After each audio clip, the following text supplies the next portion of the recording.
So today we're going to talk about physical activity. Let's get physical. And we're going to get physical today because it's a very important part of the Weight Matters program, right? We talked about healthy diet and now physical activity. And you all have been engaged in that since the beginning. And so we're going to just learn the importance of it. So like we do every session, we're going to have our chat. So your weekly challenge from 2 weeks ago was the sugar, the salt, and the dietary fat challenge. Okay. Did anyone do the dietary fat challenge? Okay. What about sodium? Anybody do the sodium challenge? Okay. So did you have any challenges, or what was your challenge? Well, I guess he thought he was eating something for his cholesterol to help lower the cholesterol, like the sardines, and they were very high in sodium. Yeah, I'm eating stuff I normally don't eat, and I'm like, the salt was off the charts. I'm like, well, Wow. and I normally don't even eat that stuff. You know, Okay. So that was surprising. Yeah. And that's why the labels are important, or knowing, right? Knowing what's in our food, because salt and sugar are hidden in everything. All right, over here, somebody else having salt? I need to get in the kitchen more because I tend to eat out a lot, and so when I start kidding different items that I was eating, yeah, I need to get better. And that's one place where it's quick, it's easy, it's there, we don't think about it, there's not a label on it to look, and so, but yes, there's a lot of salt hidden in restaurant food.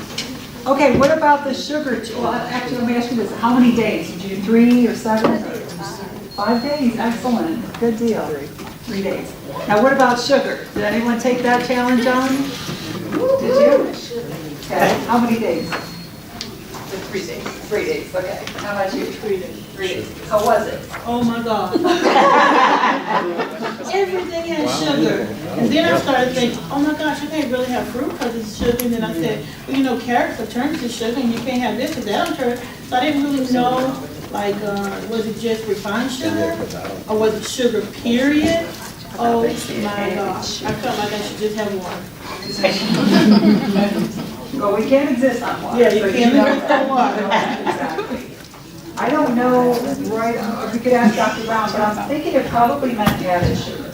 Yeah. Is that right? Was it added sugar, the challenge, the weekly challenge from 2 weeks ago? No, it only natural occurring sugar. Like you can eat an apple. Okay. So fruit was okay? Fruit was okay. Okay. Oh, okay. I Right. thought they was cheating. I cheated a couple days ago. You cheated on fruit. Well, Yeah, I that's cheated like- with fruit. Okay, that's good, that's good. All right, so It was hard. was it hard? Did you feel different? Grouchy, yeah. And black. The kids call it being sneaky. Yeah. And it was hard. I could drink black coffee. I have to have caffeine. I can drink black coffee, but it's like, would you prefer? So I did figure out this though. The better the coffee beans, the better the taste. So you can't really drink cheap coffee with no. The sugar helps to cover up. There you go. Okay. Let's see, so 3 days. Did it, even with the salt, were you surprised at how much that you were maybe taking in before? Like, did you see a difference of eliminating it? This time, no, but I had done it before for 10 days because they said that 10 days is like to get it out of your system. Okay. And that time, like, the next time I ate something with sugar, I didn't like it that much. Isn't that interesting? After 10 days? Yeah. Okay. It was like, it felt like, it made me feel bad after I ate it. And it didn't taste it as good as I remember. Isn't that interesting? And like their research tells us is that our taste buds get used to it. They get used to the salt. They get used to the sugar. So eliminating it, our body doesn't crave it as much anymore. We don't need that taste, and then it does taste different. And if you stay away from the salt, and all of a sudden you add it back in, like, wow, this is really salty. So just to keep that in mind. Okay, well, good job. Well, today, let's see, you can see over here. Let's get physical. We're going to talk about the importance of physical activity, the role in reducing health disparities, Move It to Lose It, and then also some guidelines for healthy lifestyle living. Okay.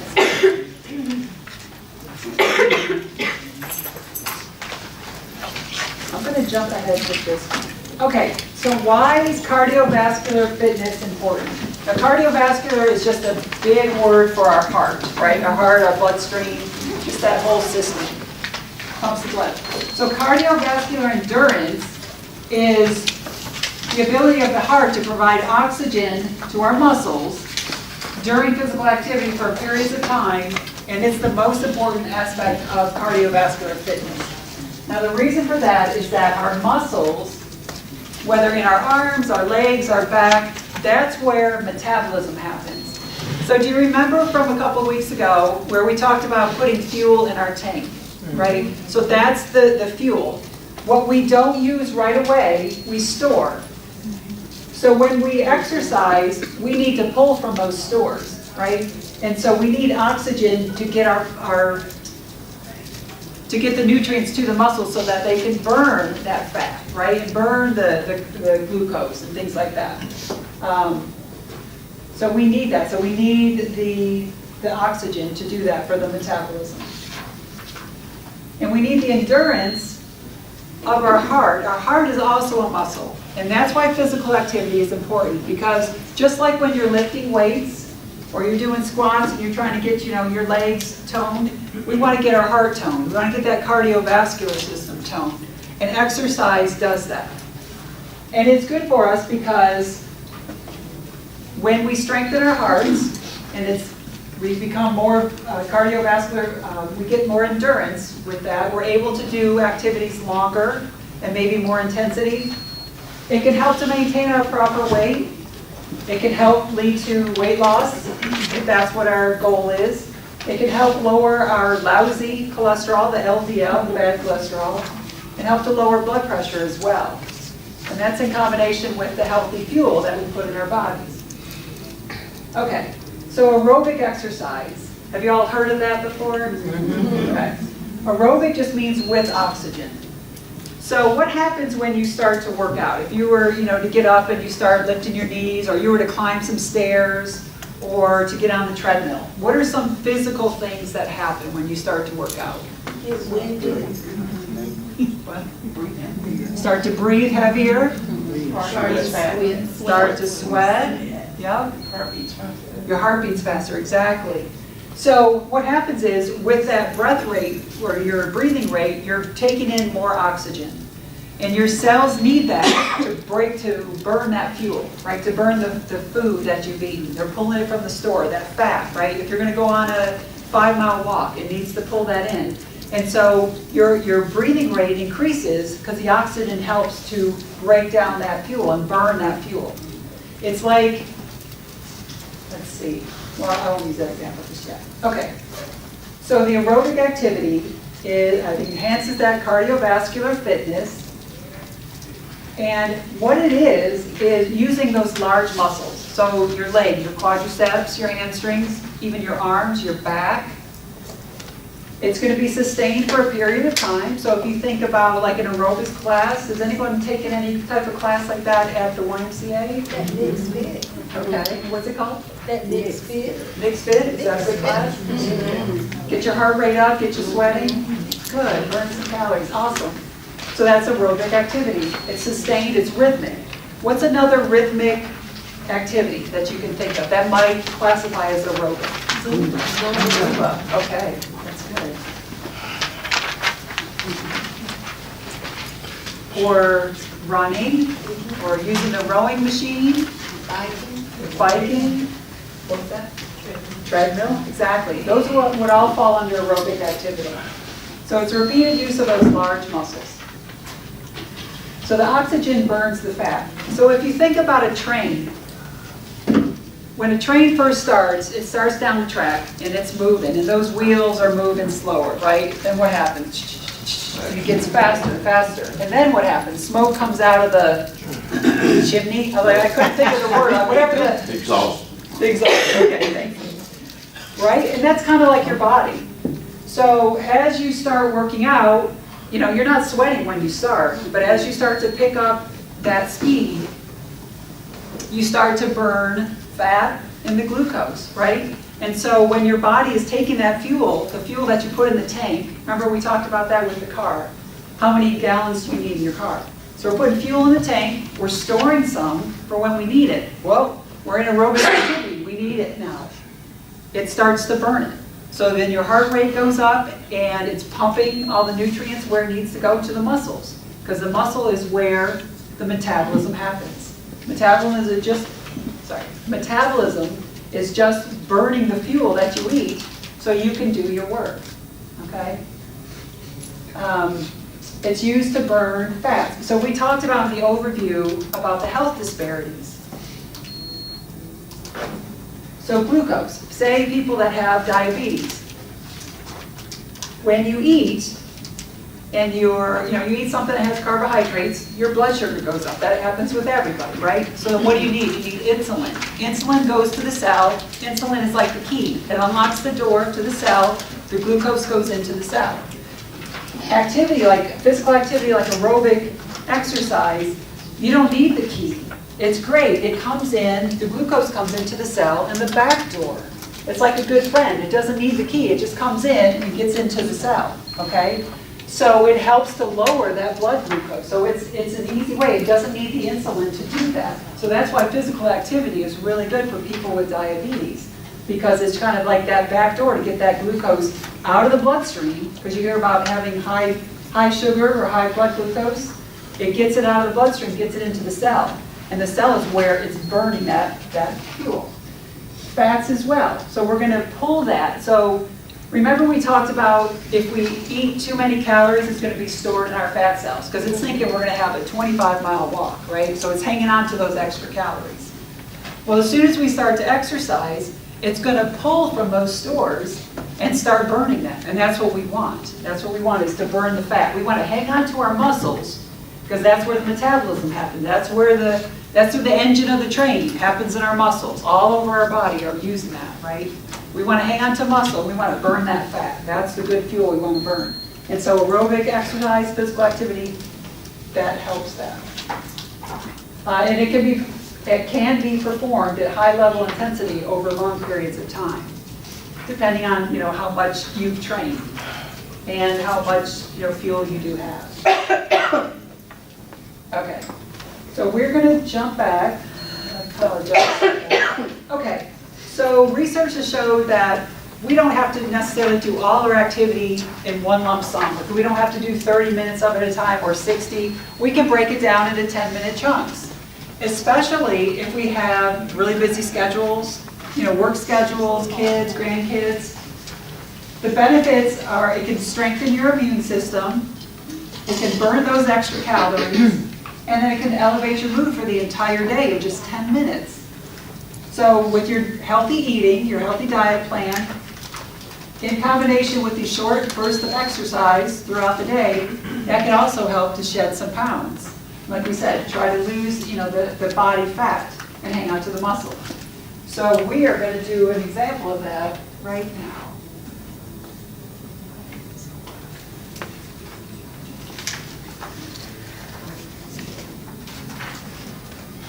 Okay, we're gonna start our workout. So everybody up, we're going to do this together. And before we get started, everybody just work at your own level, okay? So everything can be modified. So if you need, if you have balance issues, hang on to a chair or the wall. If you want more intensity, you can lift your arms or your legs higher or lower, swing or maybe go faster. So it's up to you. Just, watch out for your neighbors. Or if you need to sit in the chair and do some of this, you can modify it that way. So listen to your body and what's good for you.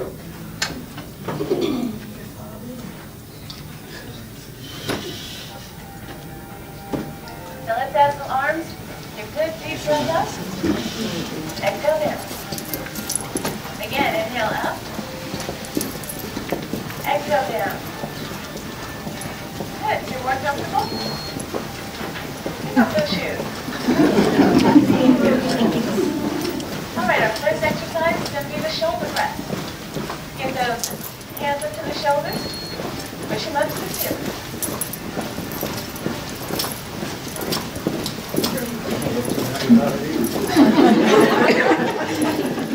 Good. That's that. Next we're going to do the tricep extension.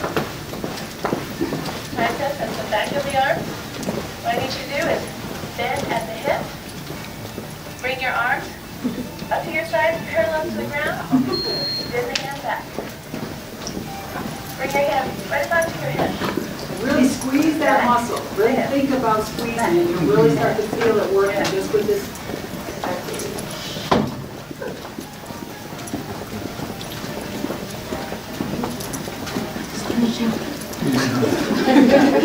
Does this mean I don't have to go to the Y no more? For 5 less minutes.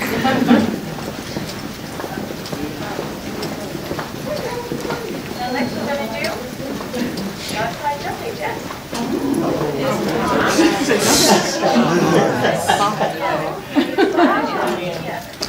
Side, together, and arms. Side, together, side, together. Good.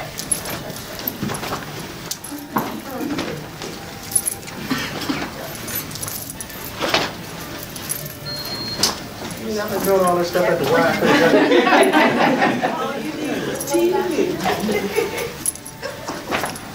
I told you so, let's get physical. Back to my plate. Our next exercise is called the Hulk. Working your upper back. Can you hear that in the back? It's called the Hulk. At the hip, not at the waist. Keep that back straight. Let your arms fall right before you. Bend at the elbow. And then squeeze. Squeeze. And Together. your bird. Squeeze. Or if you have a pencil between your shoulder blades, try to squeeze that pencil between it. And if your lower back is starting to feel a little tired, stand up for a second. And then get right back to it. And you squeeze your abs as you're bending over to protect your back too.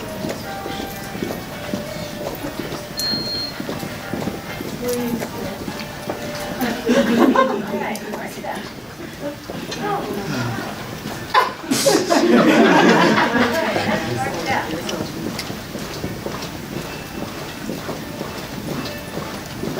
Now we're going to move into a side step. Step to the side.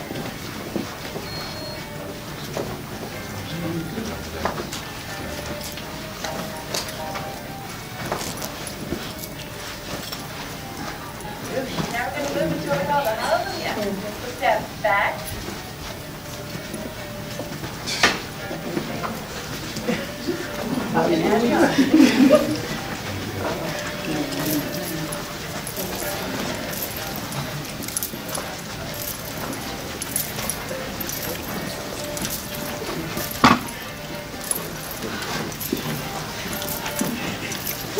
Right, back to side step.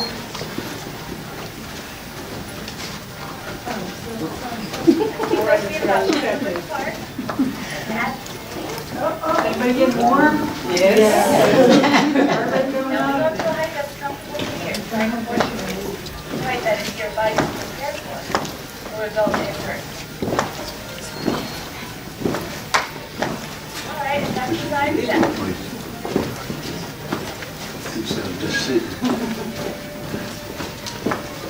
Now we're going to move on to hamstring curls. Just steady your back.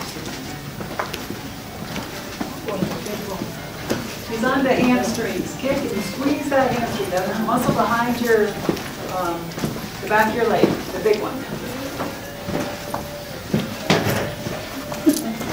And back to side step.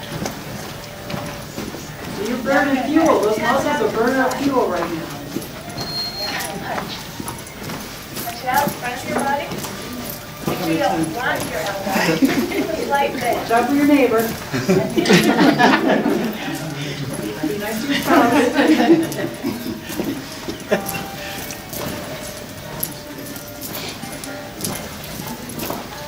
Good, back to side step. All right, good job, everybody. Those feet shoulder width apart. Take a good deep breath. Inhale up. Exhale down. One more time. Inhale up. Exhale down. And that's our 10-minute aerobic break.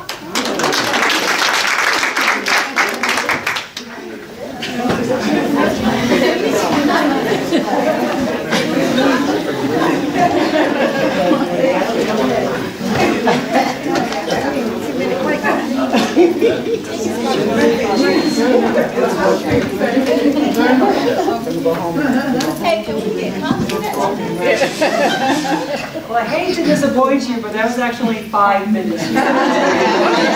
That's 5. So if you go to why, you can only have to do 25 tonight. But yes, I mean, it's just on YouTube. Just do a search. I can give you the link to it, or, you know, I can tell you the name, but. It'll be in Google Classroom too. Oh, is it? Okay, okay. So, I mean, you can go on, just do a Google search for any video. Yeah, for sure. Especially yoga, I mean, anything. There's even walking videos, so. Okay, so the next part that we're going to talk about is the way to create a workout plan and to use this rule, to use the FIT principle as a rule of how to build your workout plan. And so FIT stands for frequency, intensity, time, and type of exercise. So it's going to help you to reach your goals, okay? And just the benefit that you could get from doing this. So the first one is frequency. So that depends on the type of workout. So the frequency is over the course of a week or a month, but we'll just look at a week at a time.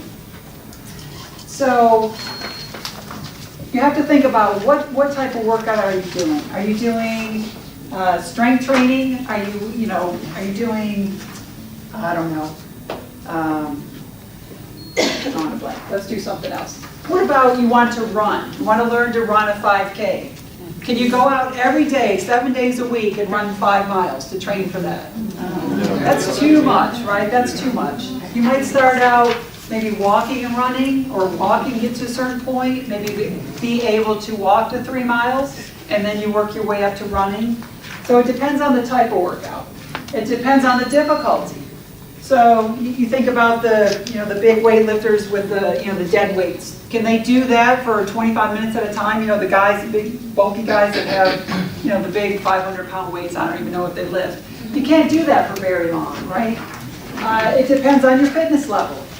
If you're just starting out and your goal is to walk a half a mile, then you're not going to go out and walk 5 miles the first day, because it's just your fitness level is not there yet. So you have to listen to your own individual body and then assess where you are and just be honest about that. And then also your exercise goals. You don't want to go out and run every day if your goal is flexibility, right? You want to work with yoga or something like that. So to maintain your weight, they recommend like 3 times a week as your frequency. 4 to 5 is a better choice for most people, and we'll talk about the guidelines in a minute. And then 6 to 7 for optimal fat loss, 6 to 7 times per week.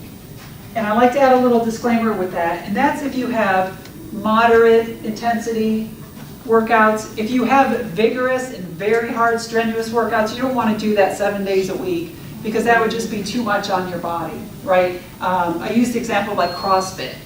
I don't know if you could do that every single day, intense workout, because then you're going to have some overuse injury. Your body needs rest to repair from a lot of that when it's very intense. So, aim for like 4, 5, 6, but if you're walking or swimming laps, maybe 6 or 7 times a week would work for you. You just have to take into account, all those different factors. All right, so F was frequency, I is intensity. That's how hard the activity is. So 3 ways to measure it is the talk test. So with the activity we just did, were you able to talk to your neighbor? Okay.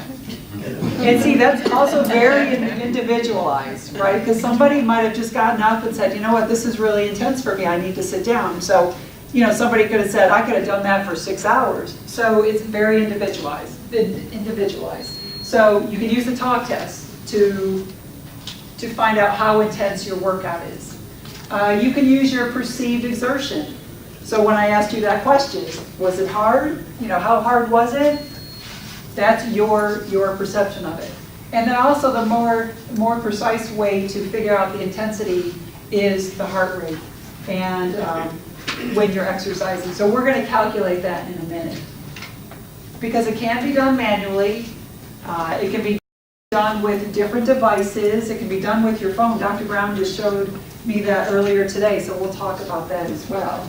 So your smartphone can actually take your pulse and then figure out your heart rate. Okay, so frequency and, okay, oops, I'm jumping ahead, sorry. So your rate of perceived exertion, how hard you feel your body is working, and it's based on the increased heart rate, breathing rate, sweating, and muscle fatigue. So that is all the things that, like how you feel, how your heart rate feels. Your best friend might be in your Zumba class with you, and she's doing fine, but you're feeling like, boy, I feel like I'm going to pass out. So you need to listen to your own body and listen to your own heart, and we're going to talk about that as well.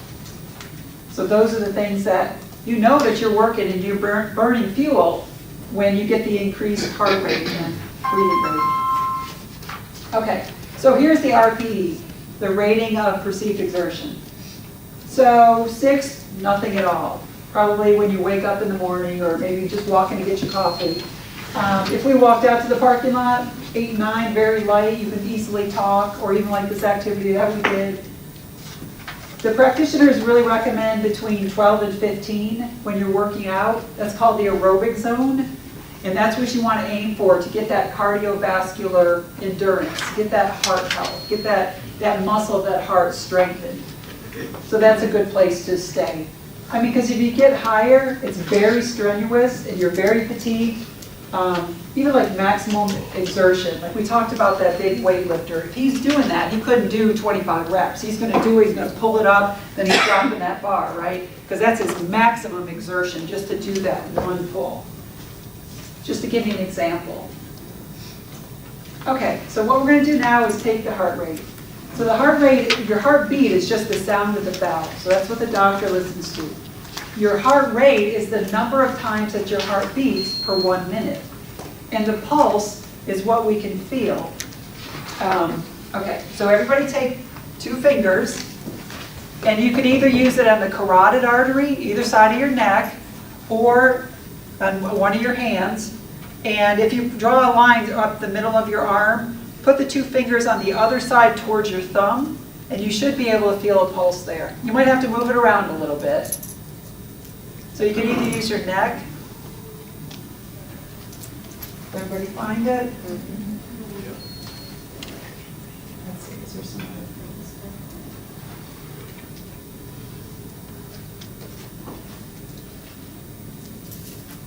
So your pulse will change from when you're resting like now, and then also when you're active. Different things can affect your pulse rate or your heart rate. Caffeine, medications, exercise, of course, stress. That can all increase your heart rate. Okay, what we're going to do is I'm going to time you for 30 seconds, and you're going to count the number of beats that you feel on your pulse, and then we're going to double it by 2 to get that beats per minute. Okay, so we'll do 30 seconds. So, ready, begin.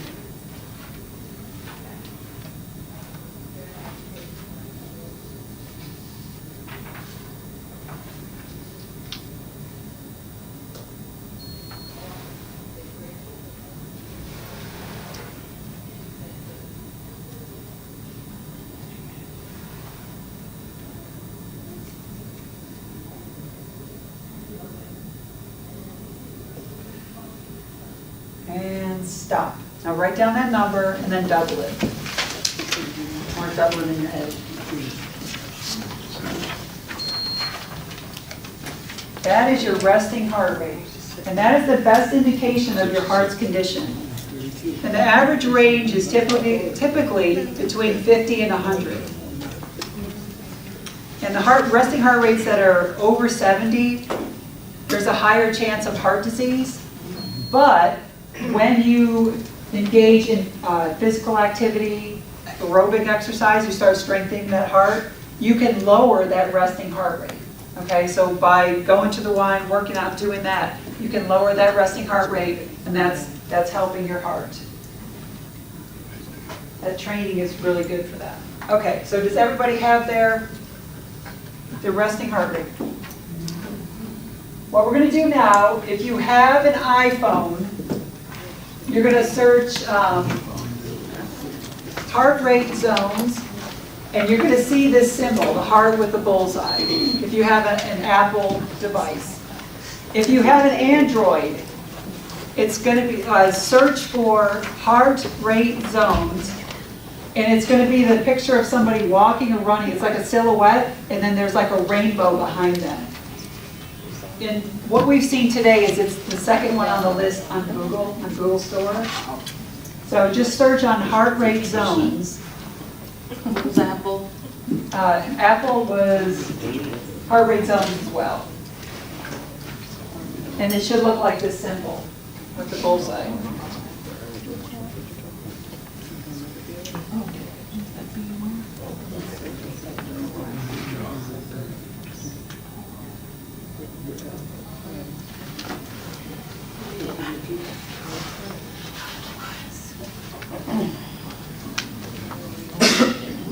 Is everybody able to find them on your search? One of that, Android is PS.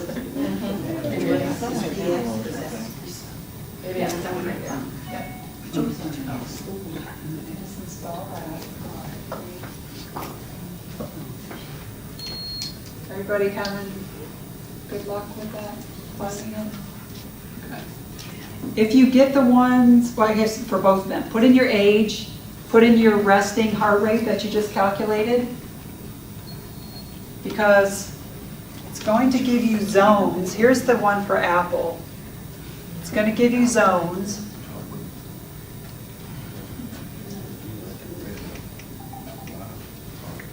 Of what your heart rate should be.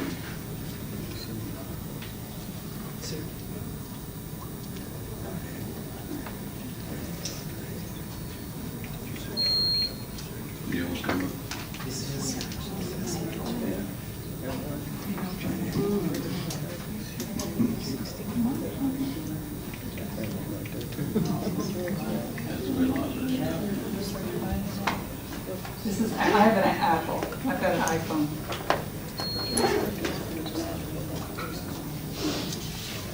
So now with your age and your heart rate, that's giving you my max HR, right? Right. And then at the bottom, on the Android phone, at the bottom, are you Android or Apple? I'm out. Okay. So there's your different zones. See the aerobic zone? So when you're working out, that's a good Okay, that's telling me where I need to be. Right, so if you ever get on, right, like a elliptical or a treadmill, and they have the heart rate monitors, and you put your hands on them, and it calculates it, so when you're working out, you can know, okay, here's the range that I want to be in, so that's what that's showing you. The Android, at the bottom, there's different buttons that you can click, and it'll say like 60 to 70% or 70 to 80. So the aerobic zone is 70 to 80%. That's where you want to be working to work your heart, for that cardiovascular endurance and fitness. Okay? And in which one do you burn fat? Because in 80 to 90, it says that you burn energy stored in your muscles instead of body fat. Because that's an anaerobic zone, so that's something that you can't take you can't do for an extended period of time. So if you think about like a sprinter, like Usain Bolt, he's running 100 meters, but he's doing it in less than 10 seconds. He is probably in the red zone, like he doesn't have a lot of oxygen coming in, but he couldn't do it a mile, right? So, but he's trained and conditioned, but if we were to go out there and do that, yeah, we could potentially be burning down or breaking down muscle. So to burn fat, it's good to stay in that aerobic zone. And the aerobic zone. Yeah, that's good. Like walking. If you were going to walk, I think I've heard, 30 minutes is good, but once you hit 45 minutes, the fat burn really kicks in. So like 45 to 60 is actually better for fat burning when you're walking, as an example. So if you're maybe a little more intense on your elliptical, then you could probably do that, a little sooner, like 30. So you have to be in that 70 to 80% for an hour. So the heart come up. Not necessarily an hour, but at least 30 minutes. Yeah, shoot for at least 30 minutes. Yeah, but of course, more is going to be better. So 45 minutes, 60 minutes. But it just depends on your schedule and what you like. It could even be in 10-minute increments, you know. You could even, say, walk for 30 minutes and then do an intense 10 minutes on the elliptical, something like that, just to mix it up. So, but yeah, you definitely want to stay out of the anaerobic. So aerobic means with oxygen, anaerobic means without. So you are not going to be burning the fat at that point, right? I'm sure Dr. Brown can explain a little bit more about that. Okay, does anyone have any questions? Or was that everybody able to find one of the two? So when you're working out, it'll show you your heart rate. So now you know what your resting heart rate is. You know what your max is. You don't want to go to your max because that's too high, unless you've been conditioned with a coach and you work for the NFL team or something like that. But stay in the aerobic zone, and that will help to increase your cardiovascular fitness.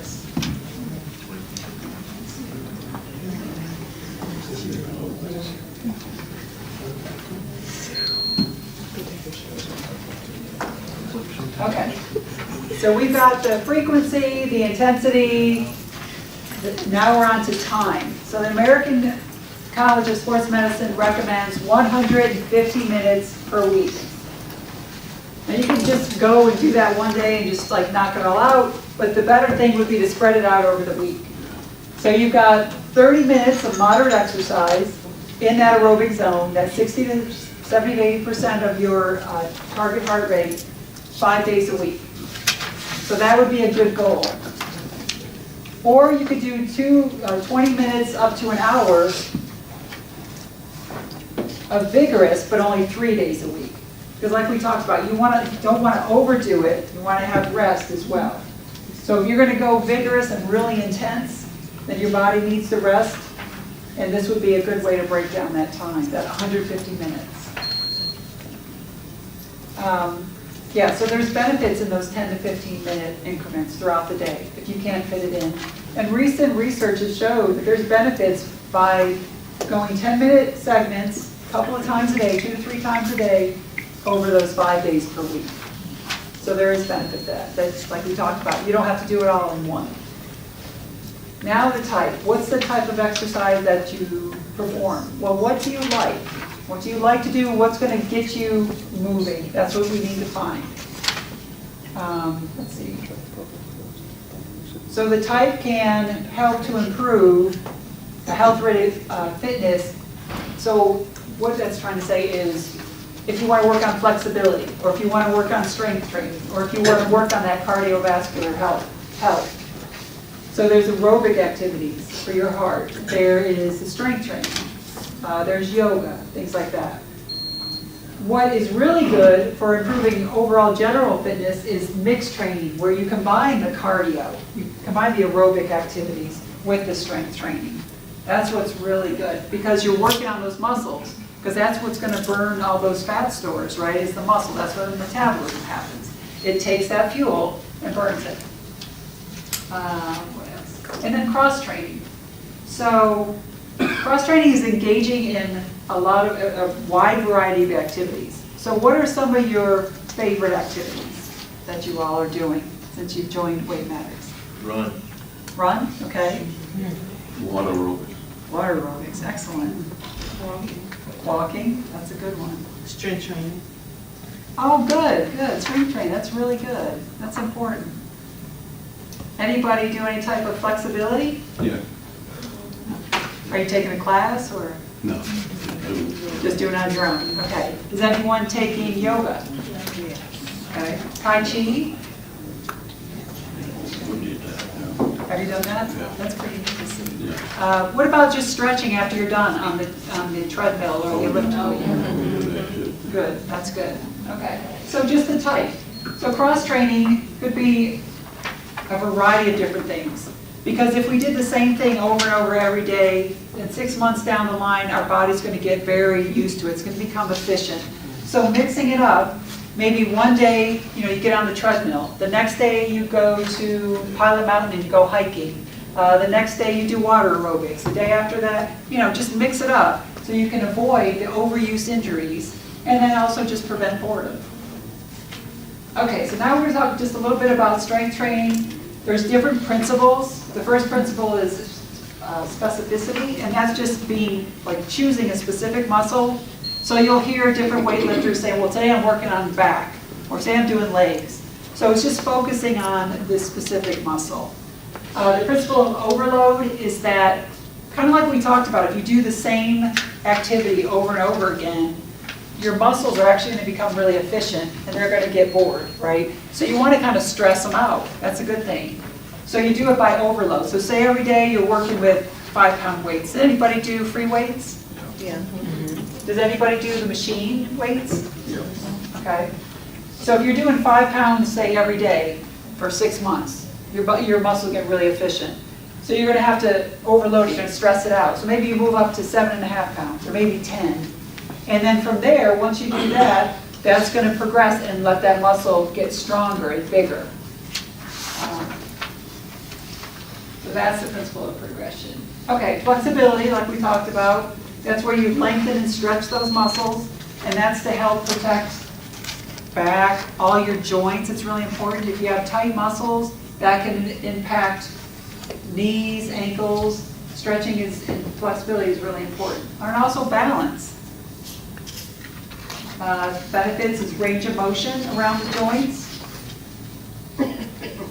And back problem is very common with people that have poor flexibility. So that's why things, as we get older, like Tai Chi is good, and yoga, good for all ages, just for that. And then definitely stretching, especially if you're a runner, because, tight hamstrings, tight hips, those are really important. That's important with that.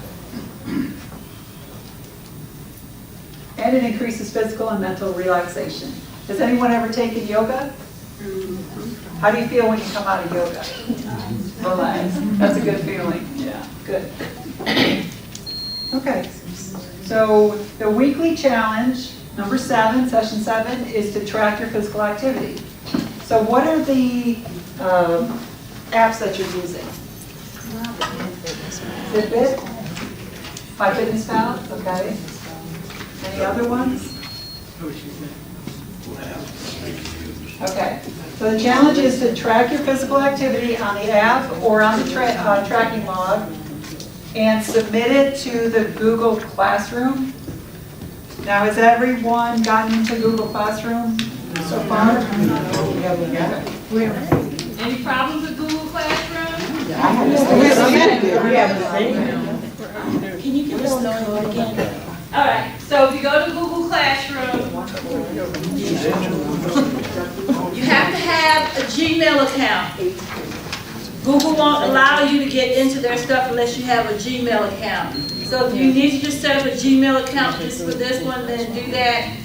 Then you'll see a link, it's like a little plus sign that says create or add a class. Click on that, then it'll say join class, and the code is 14WOU 88. 8, number 8. 88. 14WOU, not 0, WOU 88. So you can get, if you do it on your phone, you don't have to get the app, because a lot of stuff that you will have to do on Google Classroom, you probably can't do on the app. But if you're an app person, then feel free to get the app, the Google app, but you don't have to. It says submit on a weekly basis. You will have a summary tracking report you have to complete by next Tuesday. And it's going to ask you to put in how many minutes of physical activity you're supposed to get a week? 150. How many minutes? 150. How many minutes? 150. So it's going to ask you, how many minutes did you get in this week? So not how many days, because you may have gotten in 3 days, but you may have gotten in only 20 minutes in those 3 days. Right? And remember, if you're not, don't feel bad to say, I'm not tracking, I'm not doing this. The only thing that we're gonna use this information for is to send you some emails that encourage you, because we're near the end. You've got 6 weeks left. So what's gonna get you to that next point is that daily tracking. So from now until we end, we need you to track everything on a daily basis. Or make that attempt to track on a daily basis. So a couple of apps for physical activity. If you are a walker, Pacer is a good one. The only thing with Pacer is that you have to have your phone in order for it to track. Pacer syncs with MyFitnessPal. Yeah, so if my daily calorie for MyFitnessPal is 1,500 calories, and if I take a look at my Pacer, it says today I've got 3,000 steps. That's 107 calories. That tells MyFitnessPal that although I may have eaten 1,500 calories, I've got 100 more calories I can either bank for another day, or I can have a nice nutritious snack. The other app is JE Fit. I haven't tried that one, but it's recommended to be a good app. And the one that I want you to try is the heart rate. It's called Runtastic Heart Rate Monitor. And what it does is you will see when you click on that link and you hit measure, you will see, well, mine's not measuring, hold on. All right, I guess it's probably tired of me playing with it. I've been playing with it all day. What it'll do is it'll put a light on your camera, and all you need to do is put your finger on that, and it will actually take your pulse. It'll give you an accurate pulse reading. It's called Runtastic Heart Monitor. Oh my goodness. So if you want to get an accurate picture of your resting heart rate in the morning, then I recommend you just try these. Remember, some of these apps you can put on your phone, do what you have to do, and delete them. Whereas, the FitnessPal, you're going to keep over and over again. Are you saying RUNTASTIC? Yeah, Runtastic Heart Rate Monitor. And that one will take your heart rate for you. But with FitnessPal, remember, you can manually enter your physical activity. All you got to do is you have to keep track of it. And then, of course, if you want to invest in a Fitbit, I wish we could buy everybody Fitbits, but we can't. Somebody last night said that they actually went on someplace, Rummage or something, and they bought one for a used one for $25. So if you're not ready to invest in a new one, then the used one may be just as good. Or an activity tracker costs about $35. It just doesn't monitor your sleep. All right, questions? I've got a question on this Google Classroom. When I log in, I've got several, I see the weekly challenge and session 4 and all that. Is that particularly pertaining to me, or just something you put out there? No, that we actually put a spot for when we have weekly challenges for you to upload those weekly challenges. Okay. Right. And what we will do is we'll put a link to the videos that you have. So if you want to take a look at the videos again or get the link to the videos, you can. Okay, I guess I'm confused. So I'm looking at session 4 makeup. If that don't apply, don't even worry about it. Right. Gotcha. Right. We put a folder there for people who have to do session 4 makeup. Okay. And the way that the Google Classroom does is every time you put something, it adds it to the top. So if you want to see what's from session 1, you got to scroll all the way down to the bottom. So remember that you will go in by next Tuesday, by the end of the day next Tuesday, and you're going to do your weekly summary report. It's going to ask you how many calories you had this week on average. It's going to ask you how many days of physical activity. It's going to ask you about your sugar. And you pull all that information from your tracking device, and you write it in for us. The other thing I want to tell you is, Memorial Day is coming up. So if you're planning on taking a little stretch and not going to be here on that Tuesday, please plan to make it up that week on Thursday or Saturday. And if you're planning, if you're lucky enough to take a longer vacation, let Marion know ahead of time, because remember, you only get 2 video makeups. All right, so plan for Memorial Day if you're not gonna be here. I think that's it. What was the tracker you said is best work with my fitness tracker? The Pacer. Pacer. The Pacer is only for steps. The JE Fit will track any activity, but Pacer is only for steps. JE Fit. JE Fit, right. And that Pacer, you have to have, in order for it to track your steps, you gotta have your phone. If you have a small thing like this, it'll track it if you put it in here, but if you have a big purse, you put it in your purse, it won't track your steps. I have my phone in my hand most of the time, so it's easy for me to get accurate steps with my Pacer, but that's the limitation of Pacer, is that you have to have your phone in your hand in order for it to track. All right? The summer camp? Summer camp, if you have children or you know children, summer camp, there are some income guidelines. We only have 150 slots and they're filling up fast, so if you know anybody, then you need to talk to Marion or have them talk to Marion soon, because we're getting lots of good responses from the summer camp. And if you need some help with your with the fitness or the Google Classroom, we are here. We'll be here for a few minutes and we can help you. There's a hand right here that says they need some help with Google Classroom. Question? No, I was gonna say, you said you want hands for the Google Classroom? Yeah, if you need some help, you just hang around and we'll make sure you get in the Google Classroom. All right? And that's it. Don't forget your evaluation. I